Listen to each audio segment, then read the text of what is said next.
우리가 함께 은혜 받고자 하는 시편 84편은 과연 무엇을 강조하는 말씀인가? 인간들이 그렇게도 희구라는 말 아시죠? 바라고 소망하고 뭐 그러는 거. 그 희구하는 이 축복이란 도대체 뭐냐? 그리고 이 축복은 도대체 어디서부터 오는 것이냐? 이것을 우리에게 강조해 주고 있습니다.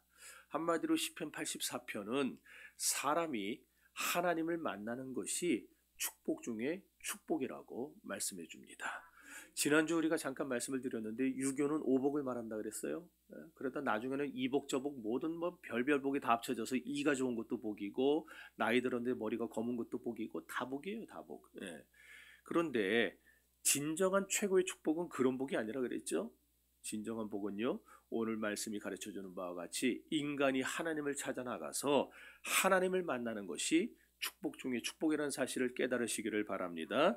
그렇다고 한다면 오늘 이 자리에 여기 나와 있는 저와 여러분이 이렇게 하나님을 찾아 나왔다는 사실만으로도 우리는 이미 최고의 축복을 하나님께로부터 받아 누릴 필요 충분 조건을 다 채웠다, 이를 믿으시기를 바랍니다. 말이 좀 어려서 아멘이 안 나오죠.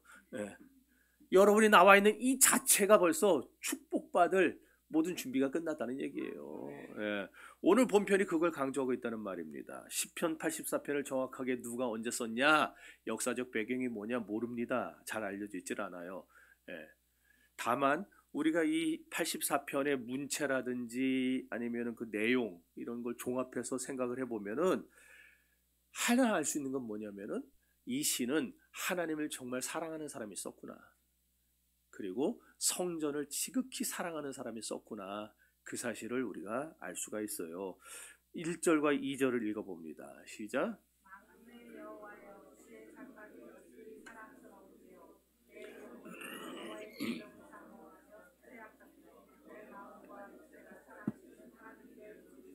아멘.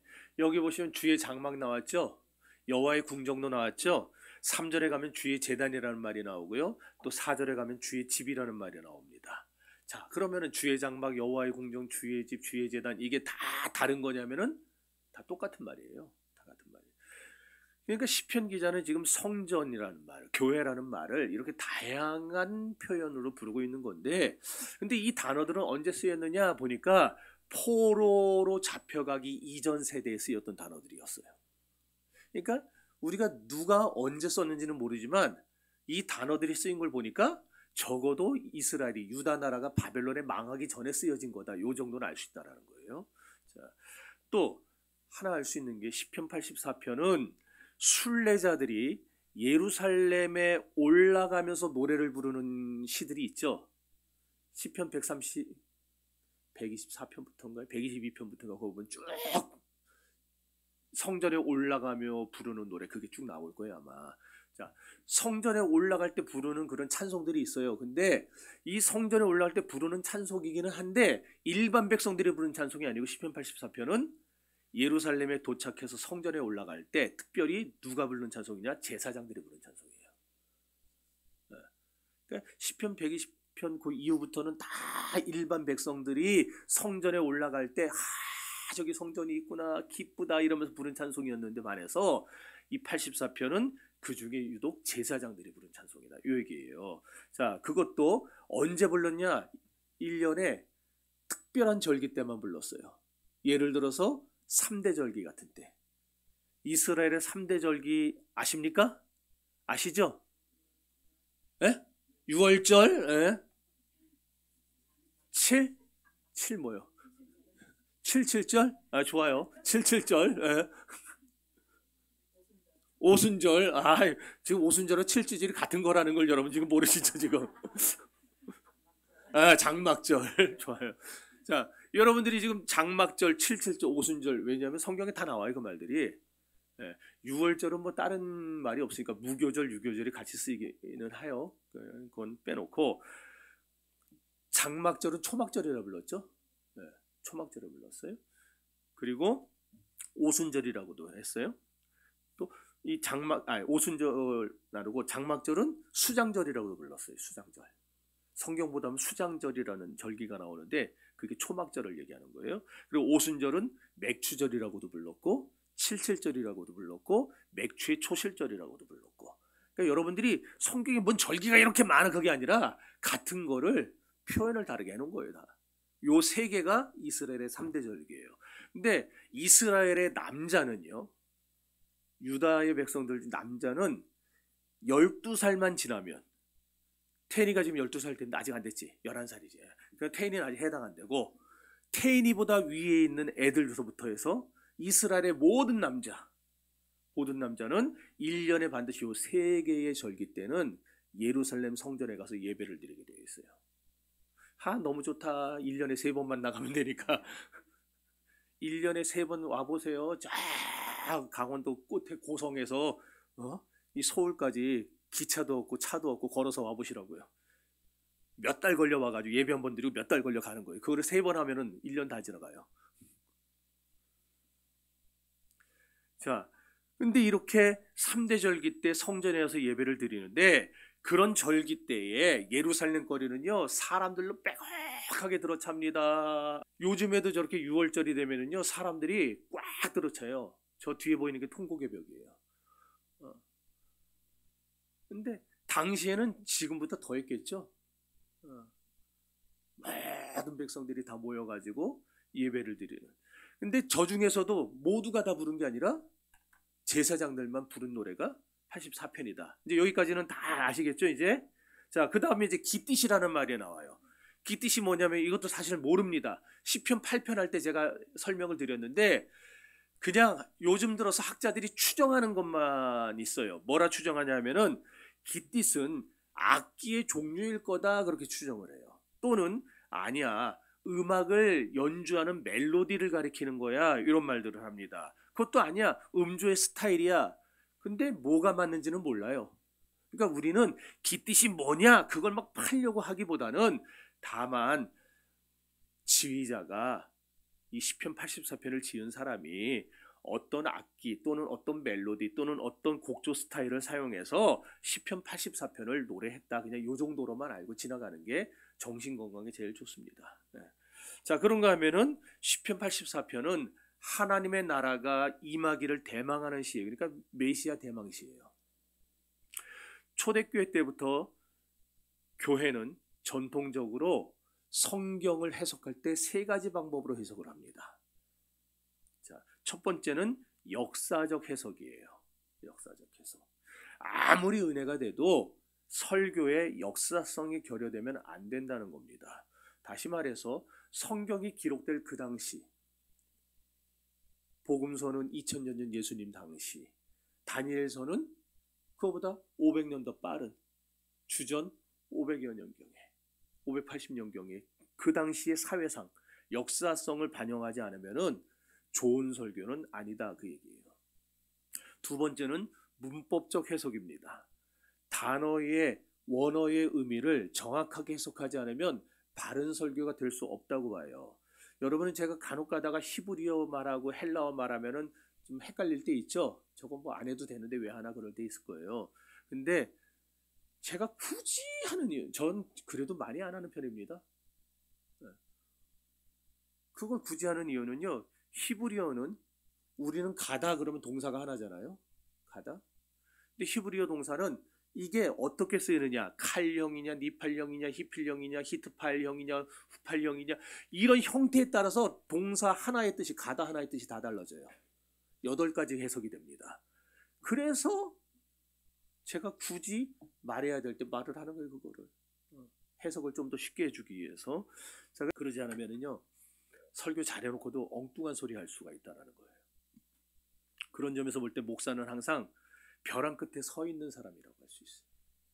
99% 옳은 말을 해도 1% 헛소리 하면은 그 이단 되는 겁니다. 그렇지 않겠어요? 이단은 다른 게 이단이 아니에요. 처음부터 끝까지 헛소리 하는 게 이단이 아니고, 다 맞는 말인데 마지막 하나 틀린 게 이단이에요. 끝단자잖아요. 끝단자. 끝이 다른 거예요. 그래서 목사는 언제나 낭떠러지 위에 서 있는 사람이에요.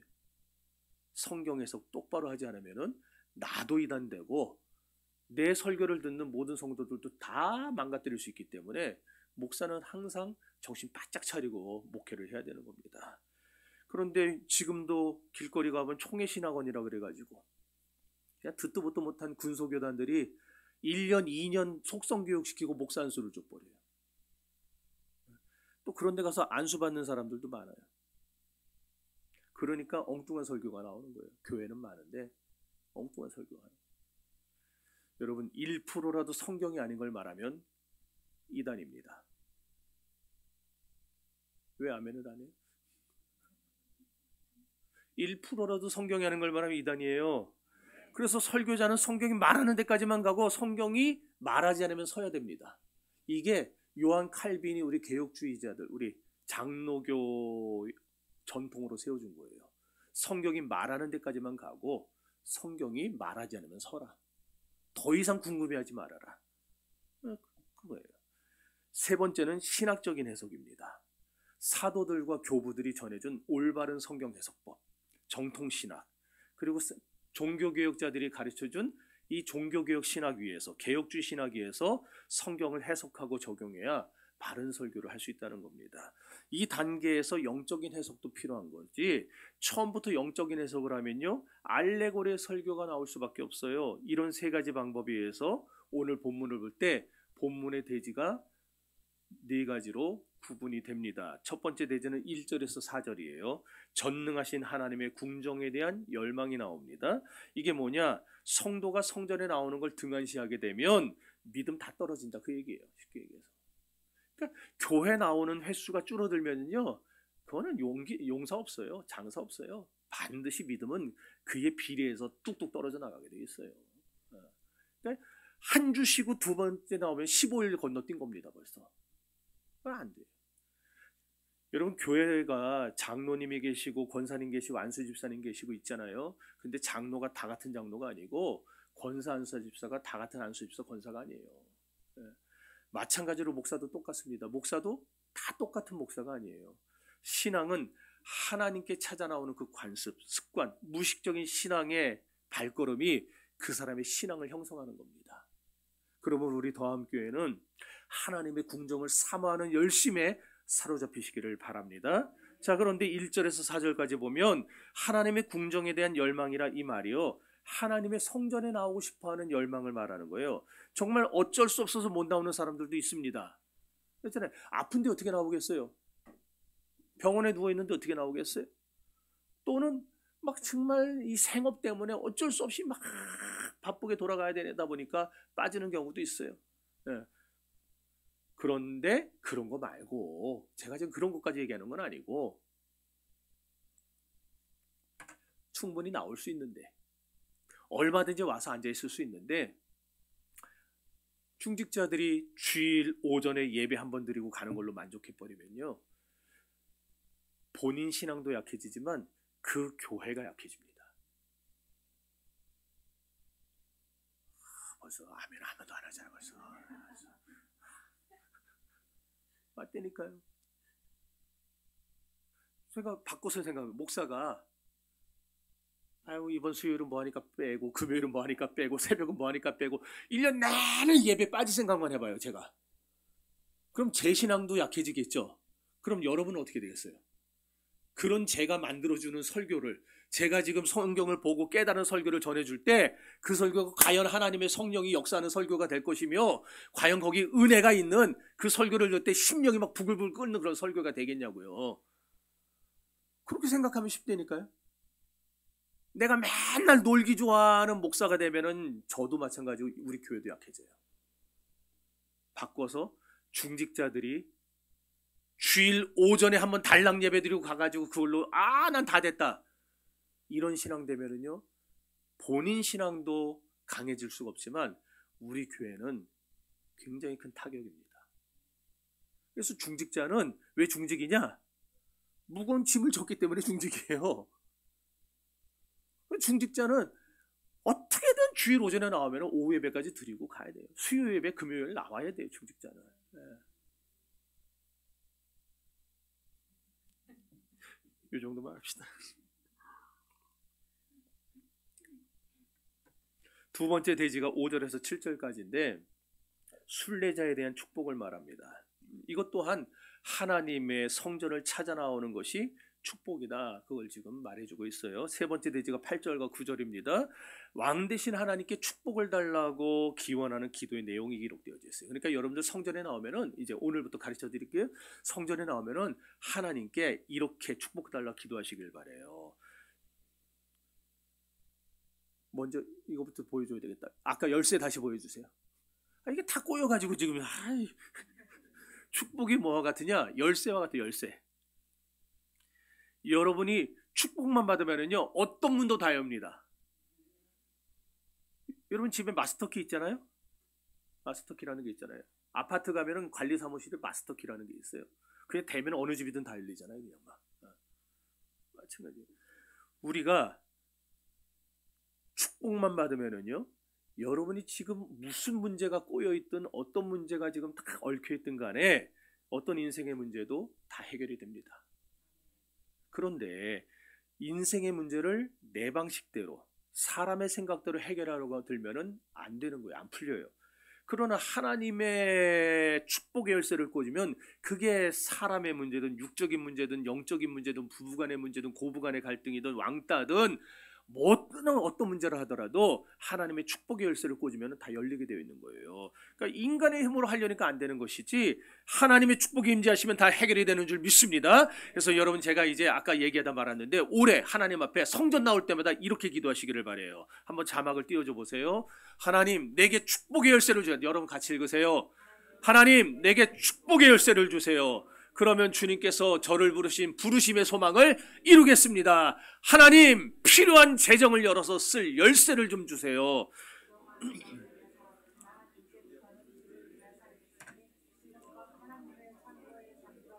왕의 재정, 왕이 빠졌네. 왕의 재정 이제 저에게 주셔서 하나님의 일을 하게 해주세요. 할렐루야. 성도 여러분, 금년에 하나님의 성전을 부지런히 찾아 나오는 생활을 한번 해보시기를 바랍니다. 그러니까 새벽에도 좀 나오시고 수요도 나오시고 금요일도 나오시고 그리고 금식기도도 좀 하시고.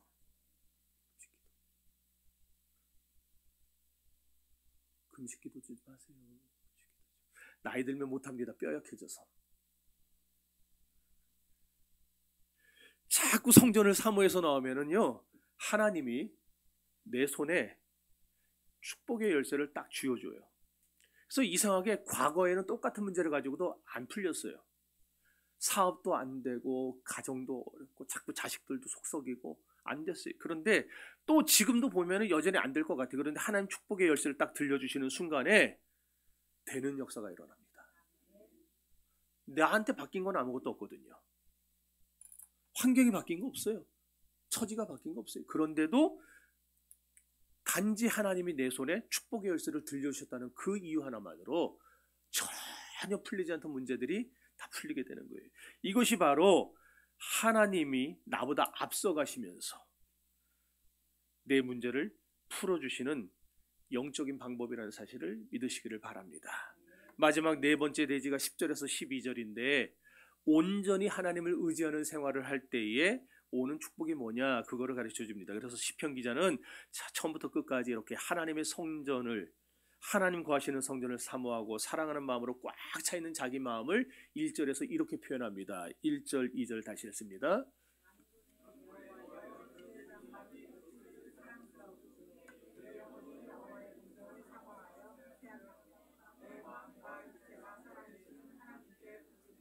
아멘. 보세요. 시편 기자는요 하나님의 성전을 사랑하는 마음으로 꽉 차 있었어요. 또 그 성전에 나가고 싶어하는 마음이 꽉 차 있었어요. 어떤 사람은 그런 말을 해요. 하나님은 어디든 안 계시냐? 어디든 다 계시지. 맞는 말이죠. 어디든 다 계세요. 그리고서는 주일날 예배 빼먹고 스키장 놀러 가요.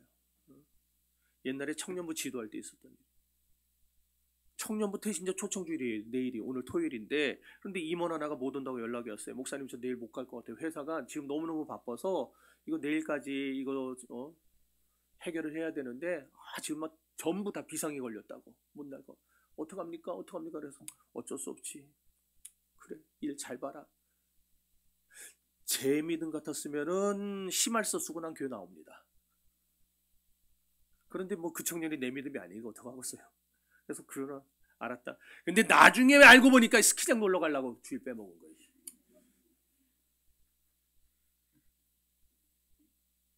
근데 그걸 어떻게 알았는지 아세요? 스키 타다가 옆 사람 부딪혀서 다리가 부러졌어요. 그래가지고 이게 돌아서 저한테 온 거예요. 목사님, 누구 지금 병원에 입원했는데 안 가보세요. 왜? 그러다 알게 된 거예요. 여러분, 내 성전이 중요해요. 내 성전. 내가 어느 교회 성도인가? 여러분의 교적이 집 앞에 있는 뭐 주님의 교회고 참사랑교회면 거기 가시면 돼요. 교적이 거기 있으면. 근데 여러분의 교적이 더함교회 성도라면요, 한 말 하지 마시고 아무리 멀어도 여기로 찾아 나오셔야 돼요. 네. 누구는 또 교회는 집 가까운 데가 좋다고, 그게 제일 좋은 거라고. 천만에요. 그게 인본주의입니다. 다. 집 가까운 교회가 제일 좋은 게 아니라 내 영혼을 살려줄 수 있는 목회자가 있는 교회가 제일 좋은 교회입니다.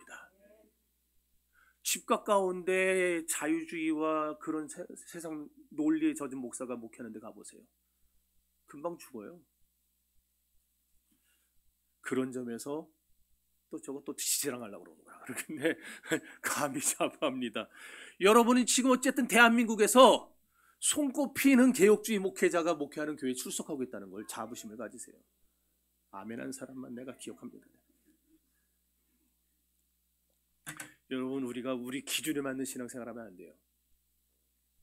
신앙생활은 하나님의 저울에 달아서 부족함이 없는 신앙생활을 해야 됩니다. 내 기준으로 하면은요, 내 마음대로 그날 저울이 바뀌어요.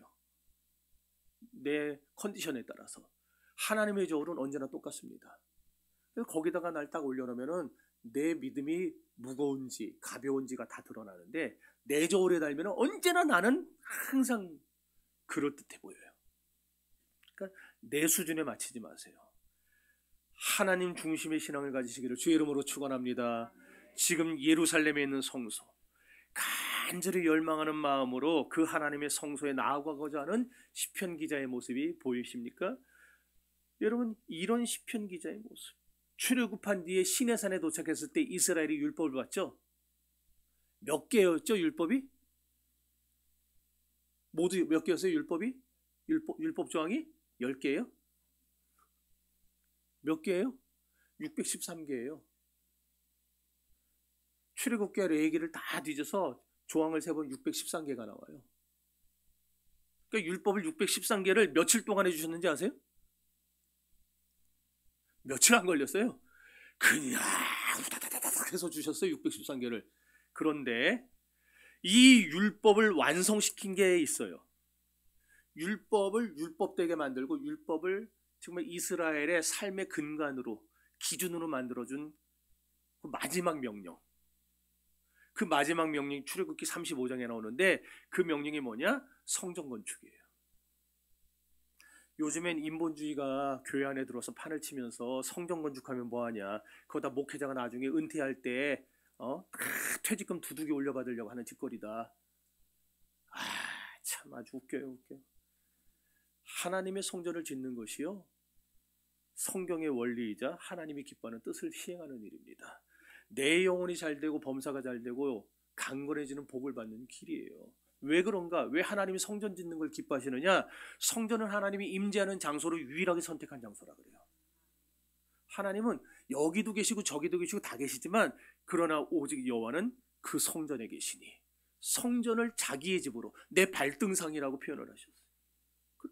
그래서 하나님이 613개 율법은 단 며칠 만에 주셨는데, 성전 건축을 하는 성전의 이 성막의 설계도는 얼마 동안 주신지 아세요? 출애굽기 제2년째부터 시작해서 40년째까지 38년 동안 주셨어요. 38년 동안 성막은 이렇게 만들고 이렇게 만들고 이렇게 만들고 38년을 그 얘기를 하셨어요. 거짓말 같으면 가서 출애굽기를 보세요. 나오니까. 이것만 봐도 성전 건축이 얼마나 하나님이 기뻐하는 것인가를 우리가 알 수 있는 거예요. 그런데 오늘날 교회에 인본주의가 들어와서 성전 건축 무용론을 주장하고 있어요.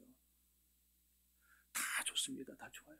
그러나 하나님의 성전을 사모하는 마음은 우리가 쇠하지 않기를 바랍니다. 네. 자, 그런데 저 중요한 게 있어요. 구약의 성소든 신약의 교회든 모두가 다 보여주는 바가 하나예요. 뭘 가르쳐 주느냐? 하나님이 우리와 함께 계신다. 그러니까 구약의 성막을 보면은요, 거기서 우리는 하나님을 발견하게 돼요. 주님이 우리와 함께하는 걸 발견하게 돼요. 신약의 교회도 마찬가지예요. 하나님이 우리와 함께하는 증거가 교회다. 이걸 발견하게 되는 거예요. 자, 그 증거가 뭐냐?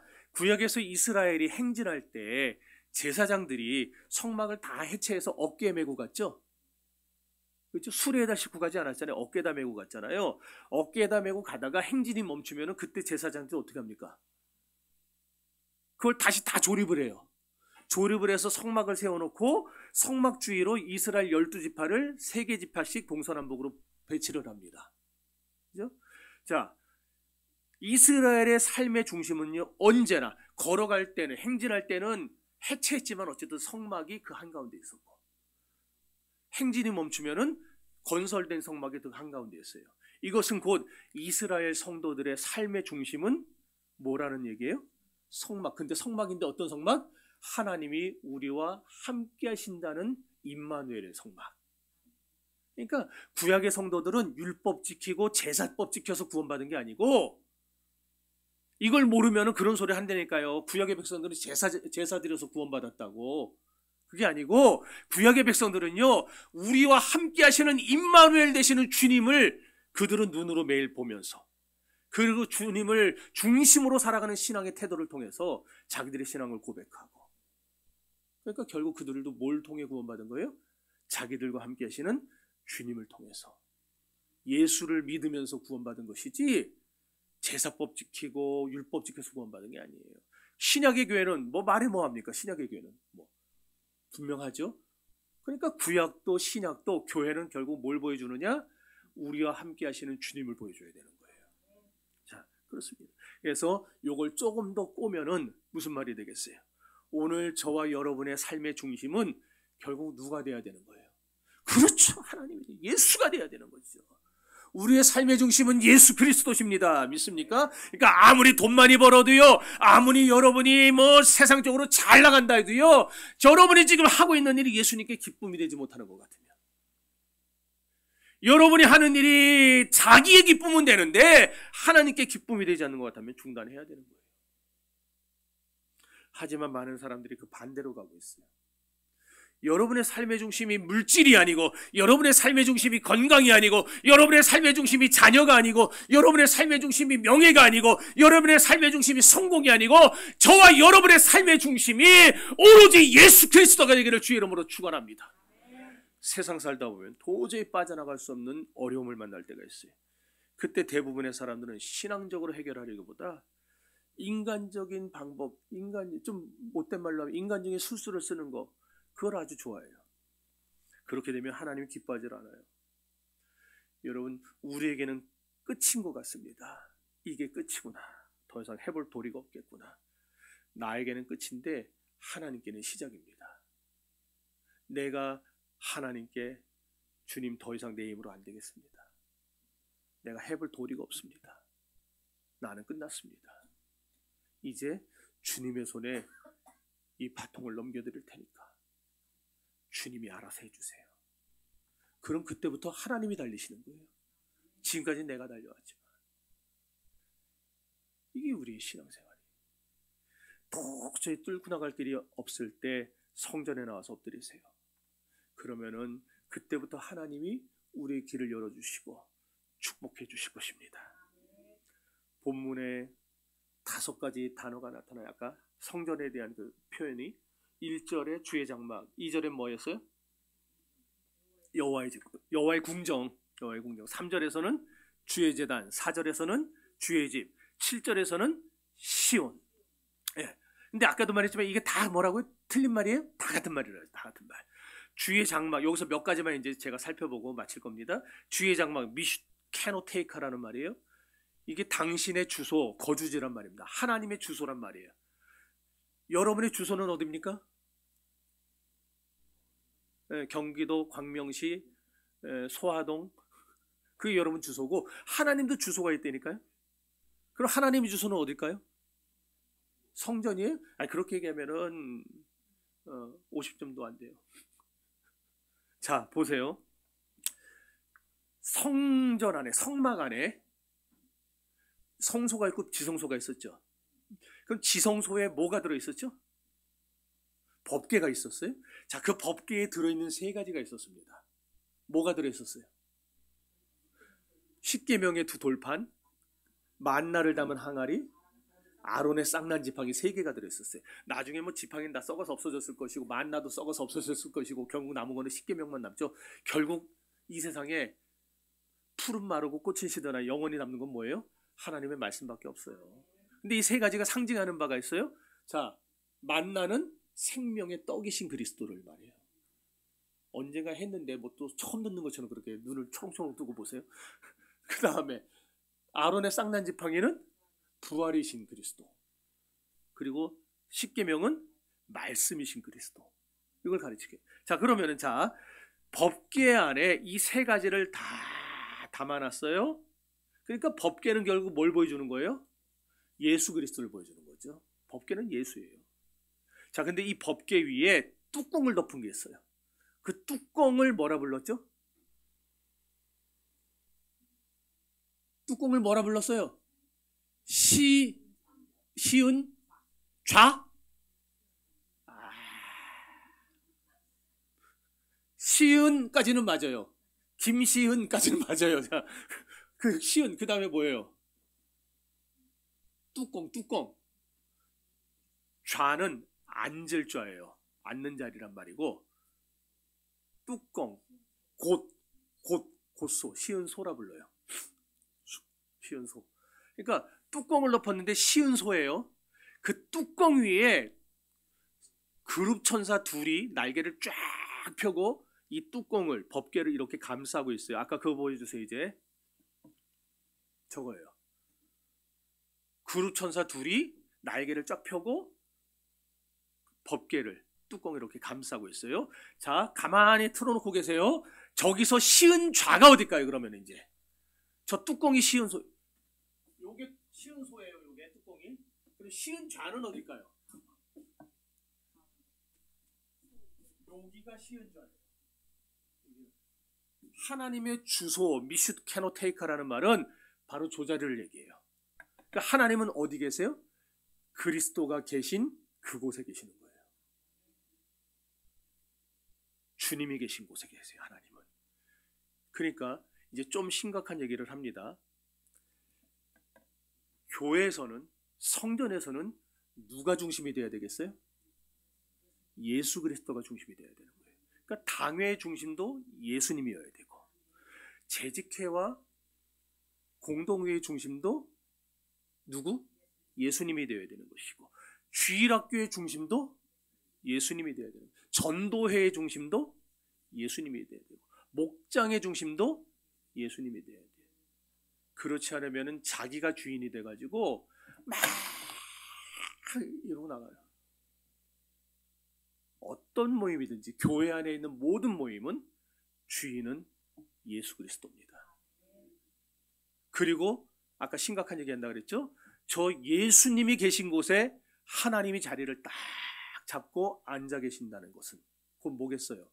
예수님이 계신 교회에 하나님도 계신 것이지, 예수님이 없는 교회에는 하나님도 안 계시다는 거예요. 그러니까 말로만 주님 그런다고 예수님이 계신 교회가 아니라는 거예요. 마태복음 24장 25장에 나더러 주여 주여 하는 자마다 천국에 갈 것이 아니라 그랬어요. 그렇다면 우리 더함교회는 어떤 교회인가를 이제 봐야 됩니다.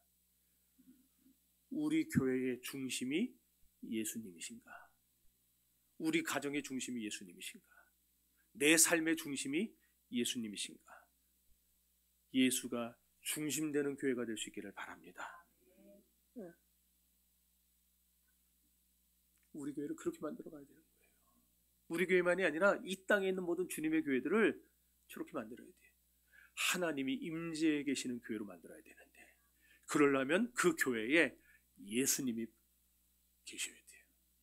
예수님이 없으면은요, 예수님이 없는 교회의 특징이 뭐예요? 사랑이 없어요. 그러나 예수님이 계시면 사랑이 넘쳐요. 우리 교회가 사랑이 넘치는 예수 중심의 교회가 되기를 축복합니다. 그리고 그러려면 여러분들 과거에 어떻게 신앙생활했는지 그거 자꾸 얘기하지 마세요. 옛날 내가 다녔던 교회는 이랬는데 왜 다음 교회는 이러냐, 그거 진짜 부질없는 짓이에요. 그거. 중요한 거는, 분명한 건 저를 따라오면 손해 안 봅니다. 아까서부터 내가 분명히 기회를 줬는데 아멘을 잘 안 하네. 자,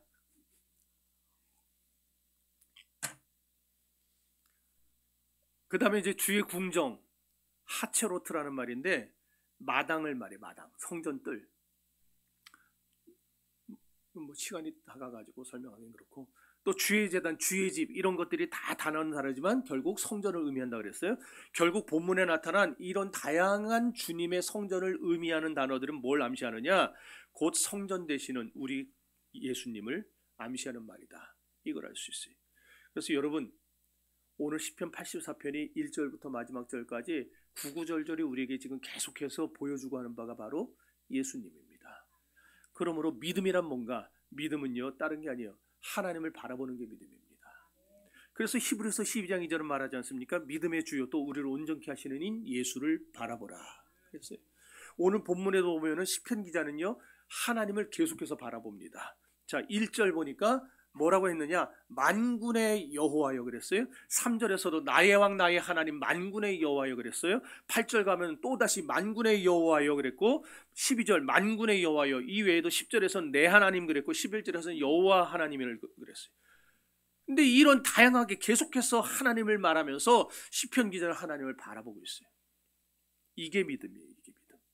만군의 하나님 여호와라는 말은 하늘과 땅을 다스리는 무소불위의 권능을 가진 절대적인 통치자, 절대적인 능력자를 말하는 건데, 이런 만군의 하나님을 사모하고 의지하고 하나님의 모든 통치와 권능을 절대적으로 인정하는 믿음을 가진 사람은요, 하나님이 계신 성전을 사모하는 특징이 있다는 거예요. 그러니까 우리가 하나님을 만군의 여호와 하나님으로 믿고 사는 사람은요, 그 삶을 보면 특징이 있어요. 어떤 특징? 주의 성전을 사모하는 열심이 나를 삼켰도다. 주님의 성전을 사모하는 열심이 있어요. 그러니까 하나님을 사랑하는 신앙을 갖게 되면 누가 시키지 않아도 우리 안에는 자연히 성전을 사랑하게 돼요. 성전을 아끼게 돼요. 이 성전을 자꾸 돌아보고, 쓰레기 떨어지면 하나라도 내가 주우려고 그러고, 누가 물 틀어놓고 와서 물 끄고, 그 다음에 불 틀어놓으면 혼자 있는데 이거 다 틀어놓지 말고, 평일날, 주일날은 다 틀어놓으세요. 끄지 마세요, 제발. 주일날은.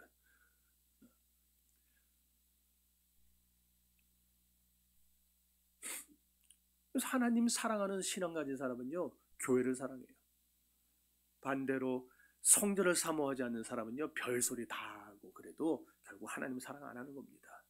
그래서 주의 성전을 두고 시편 기자가 1절에서 뭐라 그랬냐? 어찌 그리 사랑스러운지, 어찌 그리 사랑. 너무너무 사랑의 마음이 끌어서 성전에 안 나오고는 못 베긴다라는 거예요. 그리고 더 중요한 건, 이렇게 성전을 사모하는 열심으로 찾아 나온 자에게는 이사야 6장에 나타난 대로 역사가 나타나는데, 어떤 역사가 나타나냐? 문지방이 유동치는 것 같이 예배가 살아있고 생동력이 있게 느껴져요. 성전 사모에서 나오는 사람의 예배는요, 달라집니다. 영적으로 말하면 예배에 은혜가 넘치고 하나님과 신령한 교통을 한다는 말이에요. 한번 해보세요. 그래서 성전을 사모하는 열심으로 한번 나와보세요. 그래서 여러분 예배에 빨려들듯이 한번 집중을 한번 해보세요. 그러면은 여러분 내면에서 막 요동을 칠 거예요. 요동을 칠 거예요. 전혀 경험해보지 못했던 막 신령한 감격과 은혜가 막 터져 나오게 될 거예요. 믿습니까? 그러고 싶으신 분 한번 손 들어보세요. 손 들었어. 난 안 들 줄 알았는데 손 들었어. 그러려면은요, 이제 앞자리에 나와서 앉아야 돼요. 요 세 번째, 우리 장로님은 앞자리 나와서 앉으셔야 돼요. 고개가 좀 아프시더라도. 이 세 번째 줄까지가 황금줄이에요. 저 뒤에 자꾸 앉으려고 그러지 마세요. 제가 경험을 해봤어요. 이상하게 교회가 크든 작든 뒤에 앉잖아요. 뭐 우리 교회 저 맨디라고 해봐야 큰 교회 가면은 그 앞부분이에요. 그런데 이상하게 작은 교회든 큰 교회든 뒤쪽에 앉으면은요, 예배에 집중이 안 돼요. 해보셨을 거 아니에요. 벌써 또 우찬이가 끄덕거리잖아요, 제가. 저 뒤에 앉다가 앞에 앉다가 틀리죠, 확실히. 틀리다니까요. 저도 예전에 그랬어요. 뒷자리에 앉으면은요, 은혜 받는 게 몇 배 더 힘들어요. 근데 앞자리 있으면은요, 별거 아닌데도 막 은혜를 받는다니까. 여기 아주 그냥 훌륭한 분들이 지금. 자, 어쨌든 여러분, 교회의 주인은 하나님입니다. 근데 오늘날 많은 교회들이 이 성전의식이 상당히 약해요. 성전의식이. 또 목사들이 잘 가르치지도 않고, 목사들의 관심은 수평이동하는 교인들에게만 가 있어요. 어떻게 저 사람을 우리 교회로 끌어들일까, 여기에만. 그래서 우리는 생각해 봐야 돼요. 우리 더함교회 예배를 하나님이 받고 계실까? 하나님이 지금 우리 예배에 만족해하고 계실까? 그냥 받으시는 예배 정도가 아니라 우리 예배를 하나님이 딱 받으시면서 너무 좋아가지고, 야, 참나 진짜 더함교회는 맨날 예배 드렸으면 좋겠다, 이런 생각을 갖고 계실까? 그런데 여러분, 하나님이 만족하는 예배에는 꼭 있어야 되는 게 있어요. 4절 읽어봅시다. 여기 안 나와요. 성경책 보세요.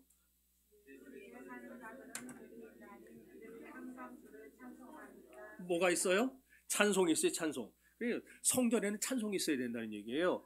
이사야 6장에도 보니까요, 스랍들이 날면서 거룩하다 거룩하다 거룩하다 하나님을 창화했어요. 창화란 말은 뭐냐면은 파도가 바닷가에서 팍 쳐서 바위에 딱 부딪혀서 날 때 나는 소리, 그게 창화예요.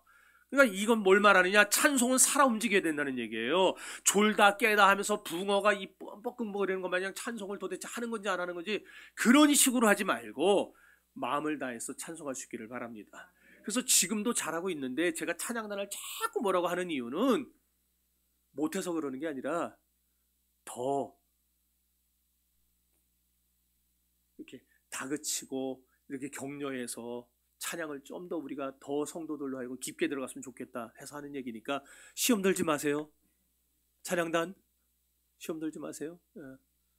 시험 벌써 들었나 왜? 그렇게 찬송에 불붙고 나면은요, 그 다음에 오는 게 뭐냐면 회개운동입니다. 천사가 막 하나님을 찬양하고 성전터가 요동치고 난 다음에 이사야가 뭐라 그럽니까? 화로다 나여 망하게 되었도다. 나의 입술이 부정한 사람이요 나의 입술이 부정한 중에 살아계신 만군의 여호와를 배웠음이로다. 회개했어요. 그러니까 천사가 벌겋게 달건 수출 가지고 와가지고 그걸 이사야의 입술에 댑니다. 이 이사야의 입술을 찢어버렸어요. 그러면 뭐라고 합니까? 내 악이 제하여졌고 내 죄가 사하여졌다. 하나님이 너의 회개를 받았다는 거잖아요. 이게 뭘 말하겠어요? 교회의 회개 역사가 일어나면 예수 그리스도의 보혈로 죄 씻음을 받고 깨끗해지는 그런 역사가 있다는 걸 의미하는 거예요. 교회에는 그게 있어야 돼요. 죄인들이 들어와야 교회죠. 근데 들어와서 안 변하고 가만히 있으면 안 됩니다. 죄인들이 들어와서 변화가 돼야 됩니다. 교회는.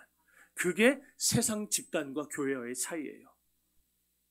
이런 일련의 역사들이 다 일어나고 난 다음에 마지막으로 나타나는 현상이 뭐예요? 주님이 콜링하세요. 부르세요. 내가 누구를 보내면 누가 나를 위하여 갈고. 그랬더니 주여 내가 여기 있나이다. 나를 보내소서. 콜링이 있어요. 이 마지막 시대에 여러분이 하나님께 쓰임을 받고자 하는 그런 마음이 있다면 이 단계들을 꼭 기억하세요.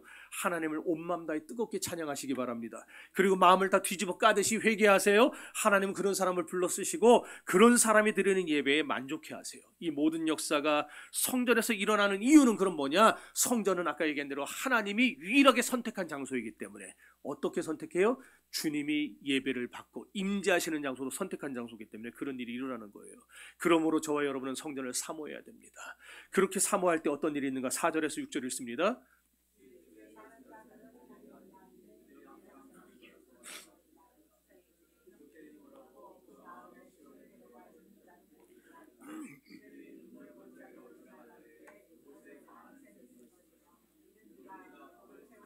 (12절)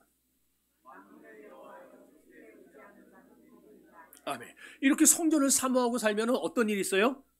복이 있어요. 복이란 말이 계속 반복되고 있어요. 하나님이 임재하셔서 축복하시는 성전을 사모하여서 나오면은요, 하나님이 축복한 성전이기 때문에 나오면은 하나님이 복을 나눠주시는 거예요. 그래서 성전 위에 기도하고 성전에서 찬송하면은요, 반드시 복이 있는 줄 믿습니다. 그러니까 여러분 금년에 형통해지기를 원하고 복받기를 원하는 분들은요, 성전을 사모하세요. 하나님의 복이란 말은 다른 말로 하나님의 손길이라는 말이에요. 내가 열 수 없는, 아까 열쇠 얘기를 했었는데 내가 열 수 없는 잠긴 문도 하나님의 손길이 임하면 열리게 되어 있습니다. 베드로와 실라가 감옥에 갇혔을 때에 아무리 해도 열 수 없었잖아요. 그런데 하나님의 성령이 한번 쑥 지나가고 나니까 옥문이 열려버렸어요. 2025년 여러분의 힘으로 살려고 하지 마세요. 여러분의 힘으로 뭘 해결하려 들지 마세요. 금년은 작년보다 힘들 거고 내년은 금년보다 더 힘들 겁니다. 그러나 하나님의 손길이 임하면 잘 되게 되어 있어요. 그러니까 여러분, 내년은 힘들 거고 후년은 내년보다 더 힘들 건데, 그런 상황에서 우리가 잘 되는 길은 뭐냐? 하나님의 성전에서 주님을 찬송하는 성도. 그러면 주님이 우리에게 복을 나눠주세요. 우리를 복되게 하세요. 아멘. 그러니까 4절 주의 집에 사는 자들은 복이 있다 그랬잖아요. 금년에 성전을 사모하면서 성전에서 기도하고 찬송하며 살아가시기를 바랍니다. 반드시 하나님이 여러분의 앞길을 여기 본 대로 시온의 대로와 같이 열어주실 겁니다. 이른 비와 늦은 비의 축복으로 여러분의 말라버린 우물을 채워주실 것입니다. 경제의 우물도 채워주시고, 건강의 우물도 채워주시고, 자녀의 우물도 채워주시고, 직장과 사업의 우물도 채워주실 것입니다. 그래서 7절에 어떻게 돼요? 주께 힘을 얻고 더 얻어 이랬어요. 성전에서 예배하고 찬송하고 기도하면 하나님이 세상을 이기는 힘을 주신다라는 거예요. 이렇게 성전에서 은혜 받은 사람이 12절 하나님을 의지하는 신앙을 갖게 되는 겁니다. 그렇게 되면 6절 말씀대로 눈물의 세월을 보낼 때조차 복으로 채워주시는 역사가 일어나게 됩니다. 이 아침에 그런 은혜와 축복이 여러분의 삶에 가득 넘쳐나기를 주의 이름으로 축원합니다. 다 같이 기도하겠습니다.